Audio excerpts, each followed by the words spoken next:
Hello, my lovely students. I hope you all are doing good. Today I am going to teach you all chapter number 5 from your English grammar book, that is verbs. So without getting any further delay, let's get start. So what is verb? So a verb denotes an action or being or position. एक verb जो होता है वो सबको पता है। हम लोग सबसे जो बेसिक चीज़ होता है जब हम लोग ग्रामर पढ़ना स्टार्ट करते हैं, सबसे जो बेसिक चीज़ होता है वो नाउन, प्रोनाउन, वर्ब, एडवर्ब होता है। तो वर्ब उसको बोलते हैं जो कि किसी एक्शन को दिखाता है, मतलब कोई क्या कर रहा है तो वो वर्ब कहलाता है। For example the girls sing a song, तो यहाँ पे लड़कियाँ जो है वो क्या कर रही है, गाना गा रही है, करना हो गया, एक्शन हो गया, तो ये वर्ब हो गया।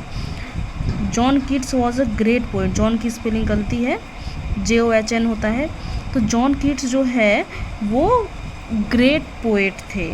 वॉज अ ग्रेट पोएट, तो थे ना, तो यहाँ पे बीइंग या पोजीशन जो होता है वो वर्ब में आता है। जैसे पोजीशन में यहाँ पे आ गया आई हैव 5 फ्रेंड्स, मेरे पास 5 फ्रेंड्स हैं, तो मेरे पास है पोजीशन, तो ये हैव हो गया क्या, यहाँ पे ये वर्ब हो गया।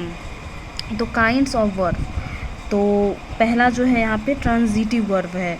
अ verb that requires an object to complete its sense, एक वर्ब जिसको कि मतलब सेंटेंस कंप्लीट करने के लिए किसकी हेल्प की ज़रूरत पड़ती है, ऑब्जेक्ट की, तो उसको ट्रांजिटिव वर्ब कहते हैं। जैसे कि द गर्ल डांस्ड, वो जो लड़की है उसने डांस किया था। तो यहाँ पे पार्टिकुलरली एक लड़की के बारे में बात हो रही है कि वो लड़की, दुनिया की सारी लड़की नहीं, सिर्फ वो लड़की, तो यहाँ पे ट्रांजिटिव वर्ब हो गया। सेकेंड है ही थ्रोज द बॉल, उसने बॉल को फेंका, तो बॉल को फेंकता है, तो यहाँ पे किसके बारे में बात हो रही है, उसके बारे में। तो थ्रोज क्या हो गया, ये ट्रांजिटिव वर्ब की ज़रूरत पड़ी, और सॉरी ऑब्जेक्ट की ज़रूरत पड़ी, तो ट्रांजिटिव वर्ब हो गया। सेकेंड है इनट्रांजिटिव वर्ब, इसका अपोजिट, कि एक वर्ब को जब ना ही ऑब्जेक्ट की ज़रूरत पड़े एक सेंटेंस को कंप्लीट करने के लिए, मीनिंगफुल बनाने के लिए, तो उसे इनट्रांजिटिव वर्ब कहते हैं। जैसे the bird flies, the baby smile, the old woman shouted, जैसे कि इसमें द बर्ड फ्लाइज है, चिड़िया उड़ती है। मान लो हम क्वेश्चन करते हैं क्या मतलब कैसे उड़ती है, तो कुछ आंसर नहीं मिल पाता है। द बॉय स्माइल, कैसा है स्माइल, आंसर नहीं मिला, ट्रांजिटिव, इनट्रांजिटिव। उसी तरह ट्रांजिटिव में हमें जो है वो आंसर मिल रहा था, जैसे ही थ्रोज द बॉल, क्या फेंका, बॉल फेंका, तो ये आंसर मिला ट्रांजिटिव। जिसमें आंसर नहीं मिले वो intransitive. Verbs need complements to complete their meaning are called linking verbs, verb जो होता है उसको ज़रूरी क्या होता है, वैसे वर्ड का जो कि एक दूसरे को वर्ड से लिंक करे, तो उसी को हम लोग लिंकिंग वर्ब बोलते हैं। और verbs of incomplete prediction, these verbs are is, am, are, was, were, will be, shall be, etc. ये सभी आ जाएंगे 3rd नंबर वाले में, लिंकिंग वर्ब्स में।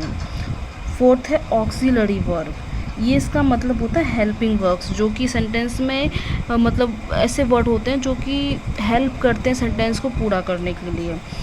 और इसका यूज किसके साथ होता है, तो मेन वर्ब के साथ होता है। ऑक्सिलरी वर्ब 2 तरह के होते हैं, principal auxiliaries and modal auxiliaries. Principal auxiliaries से काफ़ी सारे यहाँ पे एग्जांपल दिए हुए हैं, तो ये आप लोग को ध्यान से पढ़ना है और समझ लेना है। फिर अगर प्रॉब्लम हो तो मुझसे बिना डरे, बिना हिचकिचाए पूछना भी है। मॉडल ऑक्सिलरी वर्ब्स जो आते हैं वो shall, should, will, would, can, could, may, might, ये सारे एग्जाम्पल है, इसको ध्यान से देख लेना है।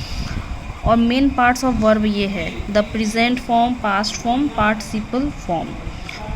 तो यहाँ पे प्रेजेंट फॉर्म राइट है, पास्ट टेंस सबको पता है क्या होता है जो बीत गया, और पास्ट पार्टिसिपल यानी V3, ये भी काफ़ी ज़्यादा इंपॉर्टेंट है। ये एग्जाम में मान लीजिए आ सकता है ऑब्जेक्टिव में कि इसका पास्ट फॉर्म क्या है, पास्ट पार्टिसिपल V3 क्या है, और यहाँ पे भी ये है। तो ये सब जो कॉलम है उसको अच्छे से याद कर लेना है। और ये दोनों पेज में काफ़ी ज़्यादा इंपॉर्टेंट जो है वर्ड्स वगैरह दिए हुए हैं, तो इसमें से मान लीजिए ऑब्जेक्टिव, मान लीजिए एग्ज़ाम होता है उसमें ऑब्जेक्टिव, ये दोनों पेज से बहुत सारे क्वेश्चन इससे बन सकते हैं। तो ये दोनों पेज में भी जो है वो अच्छे से हर वर्ड को याद करना है, अच्छे से स्पेलिंग के साथ याद करना है, बस ऐसे ही नहीं याद करना है। So that's all for today, we will meet in our next video, till then stay safe, stay home, good luck.